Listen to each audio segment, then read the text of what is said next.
Hello everyone, Vulcan here, and welcome to my review of episode 11 of RWBY Volume 4. This is the second to last episode of the volume, and it's been pretty good. The volume has had its share of inconsistencies, but with the end approaching, things are picking up the pace as per usual with RWBY.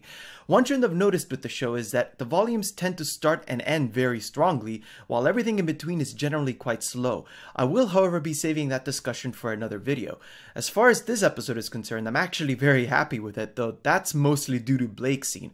Once again, we saw all the girls of Team RWBY in this episode, which was very nice, although the main focus was on everyone but RWBY, who I suppose will be getting the spotlight in the next episode given the cliffhanger that we got at the end of this one. So we begin with Cinder undergoing a training session with the apparent purpose of mastering her newfound power. My biggest question with this is why? Cinder already seemed very comfortable with her power since the very beginning of the series. Sure, she only had a share of the full power for most of it, but at the same time she did manage to defeat Ozpin, a top tier huntsman, at the end of Volume 3, and that was after gaining the full power of the Fall Maiden. For some reason, however, Cinder now seems to have trouble with it. I'm not sure how that really fits with the continuity, and I'm also wondering what happened to Cinder's treatment that was referred to back in episode 3. I'd have thought this treatment was to reacquire her voice rather than apparently remastering her power. Before Cinder could explain how she should remaster it, Tyrion comes in dazed and begging for forgiveness. After explaining what he did to Crow, Sadam does make a curious comment about the last eye being blinded.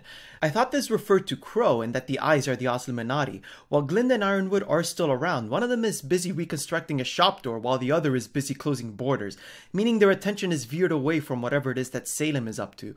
Despite this boon occurring to her group, Salem still says how Tyrion is a disappointment, which further makes me wonder why RWBY is in fact so important to her, considering her capture was really more of an afterthought for her. There is of course the fact that silver-eyed warriors are a threat to Cinder and potentially Sadam herself, but she evidently didn't consider RWBY such a threat that she needed immediate attention until Cinder was persistent on the matter. Also, props to Tyrion's voice actor because he did a fantastic job on a deranged character here. We then get a brief scene with Best Girl, who repainted her arm to her liking, and God does it look awesome! I can't wait to see how she uses Ember Silica with her new arm. One thing that I think will look superb is if she molds her artificial arm with the right side of Ember Silica, because who doesn't want shotgun arms? Seriously! Yang then moves on to the shed where she's been keeping her bike stored, and that's where we get another nice father-daughter moment. Tai obviously wants to know where Yang is going, although it's not because he intends to stop her, but rather because there are multiple options available to her, as he explains. According to Tai, Crow has been giving Yang updates on her mother's whereabouts somehow, which is weird considering he hasn't been around to be telling her in the past 6 to 8 months. And Yang certainly knows where RWBY is, given that she left a letter behind saying where she was headed. I don't like how we're left with a cliffhanger here, but we can certainly deduce that Yang will be going after RWBY, considering that was part of her motivation to put on her new arm back in episode 4. Additionally, and thankfully for Yang, we know that going to where RWBY is will get Yang closer to Raven, considering Raven has been following Crow and therefore RWBY. We then move on to Weiss, and I'm not gonna lie, the fact that she and Klein did not know how to stealth was hilarious. It's also weird that she didn't leave through the broken window, but whatever. Lucky for them, they didn't need stealth, since apparently, Klein looks like he's the only caretaker of the castle with no other maids or butlers going around. Not to mention there seems to be an apparent lack of guards. You'd think there would be guards around for the sake of security in a castle owned by the head of a multi-billion Lian company who probably had to sit through a number of assassination attempts, or at the very least be paranoid about them, considering Weiss did say her grandfather's companies had a target painted on its back for her entire life, and even had family friends disappear due to the White Fang. Before long, Klein is called away by Whitley for some reason and told Weiss to rendezvous on the first floor of the library. On the way, Weiss overhears another conversation between Jacques and Ironwood. Ironwood is obviously very concerned that there is a threat in Mistral according to Winter, who's been there for weeks, and he doesn't trust Leo, who's supposedly the headmaster of Haven Academy, to stop it.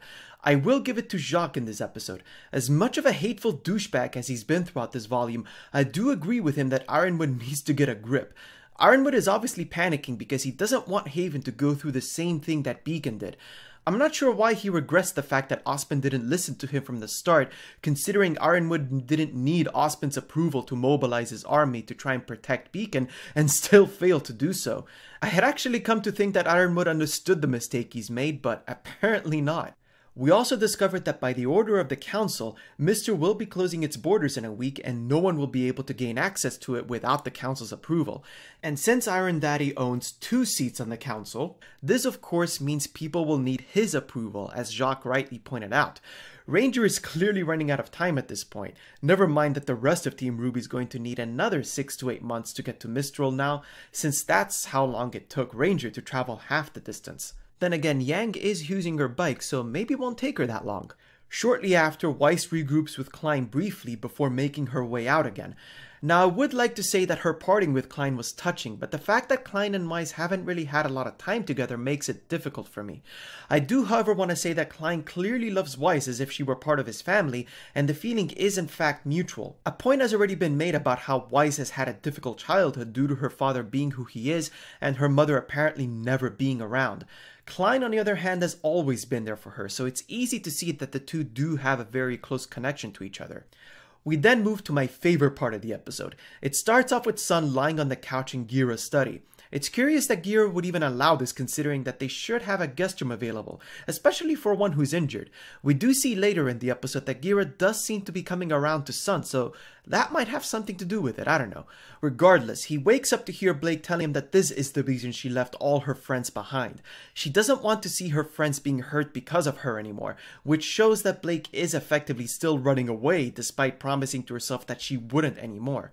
Of course, we already guessed this, but actually hearing her say it was great, especially because Sun straight up put her in her place by saying he'd willingly get hurt again if it meant protecting her, and that it's obvious Yang would do the same. "You can make your choices, but you don't get to make ours" was possibly the best line in this entire volume. Blake needed to understand that while she may not like seeing others get hurt because of her, it is also something that they choose to do because of how much they value her. Thanks to his words, Blake did seem to come around and even calls him my hero, which was a nice reference to episode 3 when Sun told her now it's your turn to say it. Her expression too. I bet the animators have wanted to make that face for a very long time now. Great work, men, you've done it, and not a better moment could have been chosen. As it turns out, Kali and Gira were also spying on the conversation, although they too had some important piece of information. This is the second reason why this part of the episode is my favorite. Gira shows them the scroll that they picked up from Ilya the night before. I remember a lot of you telling me that it was Sun's scroll that Blake had thrown into the woods. Well then, look who's actually called that number. That's right, yours truly, as it turns out that that scroll really did belong to Ilya after all. Thanks to this scroll, Gira realized that the White Fang is in fact suspicious and that Adam intends to overthrow it and take control of it from its leader. This confuses me even further though. We know already that Sienna Khan is the High Leader and that he's working with Salem's group. After all, Hazel is supposed to meet Khan in Mistral to ensure his continued loyalty, so I'd have figured that they were on the same side. It is possible that the information on that scroll is deliberately misleading though, considering Ilya did let go of it quite easily, and I do think she could have taken it back just as well from Blake.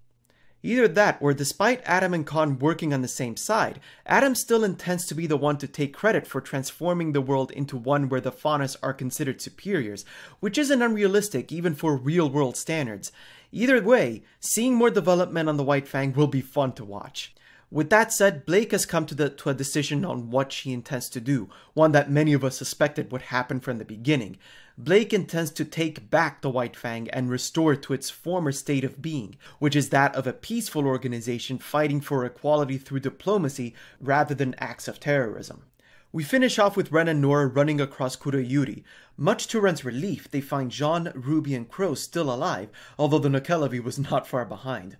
Yes, that is in fact the Nokelevi Grim, as many of you pointed out in my last video, so thank you very much for that, and dear God does that thing look scary. So those are my thoughts on the episode. Indeed, I'm not going to say much on Ruby's part of the episode because there really isn't much to be said. I am concerned about what will happen to Ren and Nora because, as many people have been saying, their death flags are soaring sky high. Dishwasher's prediction fan art had better not come true because if it does, I promise there will be blood. One can hope that Raven will step in considering she has been following them. While I did pick on a lot of the stuff throughout this episode, it was still pretty enjoyable. Next episode will likely be the battle between Ranger and the Nuckelavee. With the way things are going, it seems the rest of RWBY will be headed to Mistral and are likely going to regroup by the next volume. So let me know your thoughts in the comment section below. Like this video if you did, subscribe to my channel for more, and also be sure to tune in tomorrow for my review of episode 75 and 76 of Dragon Ball Super. With that said, I hope to see you again soon and have a great day.